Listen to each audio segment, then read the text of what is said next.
Visakha steel plant ప్రైవేటీకరణకు వ్యతిరేకంగా జరుగుతున్న దీక్షా శిబిరం 1740వ రోజుకు చేరుకుంది.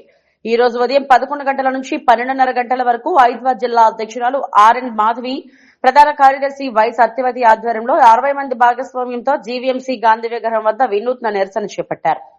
సందర్భంగా పాల్గొన్న మహిళలు మెడకు ఉరివాడు తగిలించుకొని తమ ఆందోళనను వ్యక్తం చేశారు. కార్యక్రమానికి సిఐటియు అఖిల భారత కార్యదర్శి సింధు ముఖ్య అతిథిగా హాజరయ్యారు.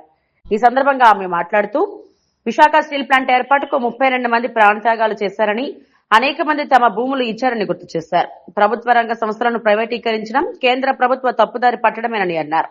విశాఖ ఉక్కు కేవలం ఆంధ్రుల హక్కే కాదు, దేశ హక్కు అని పేర్కొన్నారు. నుంచి ప్రైవేటీకరణ అవుతుంది అని చెప్తున్నారు. అది దాని కారణంగా మేమంతా ఐదుగా ఈ 5 ఏళ్ల నుంచి కూడా అనేక రూపాయల కార్యక్రమాలు, దీక్షలు చేస్తూ ఉన్నాము. స్టీల్ ప్లాంట్ మాత్రం ప్రైవేటీకరణ కానిము. ఇప్పటికే DCI ప్రైవేటీకరణ కాకుండా చూసాము. అలానే BHPని BHCL అయ్యేందుకు కూడా పోరాటం చేసాము. అలాగే ఈ రోజు స్టీల్ ప్లాంట్ అనేది విశాఖ నగరానికే దేశానికే ఈ వెన్నుముక లాంటిది. ఇప్పుడు స్టీల్ ప్లాంట్ ఆంధ్ర హక్కు కాదు, భారతీయుల హక్కు. విశాఖ హక్కు భారతీయుల హక్కు వినాదు. ఎందుకంటే ఈ రోజు సిఐటి ఆల్ ఇండియా మహాసభలు విశాఖ నగరంలో పెద్ద ఎత్తున జరుగుతున్నాయి. దానికి మేము ఐదుగా సపోర్ట్ చేస్తున్నాము. అలాగే పబ్లిక్ సెక్టర్ ప్రైవేటీకరణ కాకుండా కూడా మేము ఈ రోజు జిల్లా కమిటీ ఆధ్వర్యంలో కూడా మేము నిరాహార దీక్ష చేస్తున్నాము.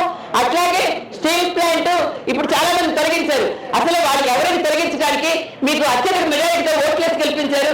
ఇదేనా మీరు చేసేది? అలాగే నిర్వాసితులకు ఉద్యోగాలు కల్పించాలని, స్టీల్ ప్లాంట్ ని శైలిలో విలీనం చేయాలని, అట్లాగే సొంత గనులు కేటాయించాలని మేము ప్రభుత్వం డిమాండ్ చేస్తున్నాము. విశాఖపట్నం స్టీల్ ప్లాంట్ ప్రైవేటీకరణ నిర్ణయాన్ని కనీసం ఈ కొత్త సంవత్సరంలోనన్నా మోడీ ప్రభుత్వం, చంద్రబాబు నాయుడు ప్రభుత్వం వెనక్కి తీసుకోవాలని డిమాండ్ తో విశాఖ జిల్లా కమిటీ ఆధ్వర్యంలో ఈ రోజు మేము నిరసన కార్యక్రమం తెలియజేస్తూ ఉన్నాం. అంటే స్టీల్ ప్లాంట్ కార్మికుల పరిస్థితి ఊరేసుకునే పరిస్థితి కనిపిస్తోంది. కార్మికులు అటు పక్కన జీతాలు సరిగ్గా లేక, ప్రొడక్షన్ లేక, ఉద్యోగం ఉంటుందో లేదో తెలియని పరిస్థితుల్లో చాలా ఇబ్బందుల్లో ఉన్నారు.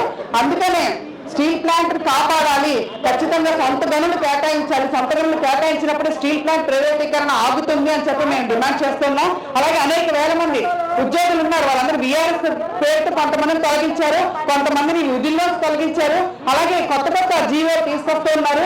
మైన్స్ లేకుండా, ప్రొడక్షన్ లేకపోవడం వల్ల జీతాలు తగ్గిస్తా ఉన్నారు. అంటే ప్రొడక్షన్ ఉంటే జీతాలు ఇస్తారంట, ప్రొడక్షన్ లేకపోతే జీతాలు సరిగ్గా ఇవ్వరంట. ఇది కొత్త జీవో తీసుకొచ్చారు. వీటన్నిటి మీద కూడా మహిళా సంఘంగా CIT ప్రధానంగా నాయకత్వంలో పోరాటాలు జరుగుతున్నాయి. ప్రజలందరూ కలుస్తున్నారు, 5 రోజులు కలుస్తున్నారు. ఈ రోజు మా కార్యక్రమానికి కూడా CIT ఆల్ ఇండియా నాయకులు కూడా ఇచ్చేసి మద్దతు తెలియడం జరిగింది. ఎట్టి పరిస్థితుల్లో స్టీల్ ప్లాంట్ ప్రైవేటీకరణ కాకుండా కాపాడతాం. స్టీల్ ప్లాంట్ ఆంధ్రలో హక్కే కాదు, భారతీయుల హక్కు అని కూడా ఇది ఒక జాతీయ రూపాన్ని మా పోరాటం తీసుకెళ్లిందని చెప్పి మేము తెలియజేస్తున్నాం.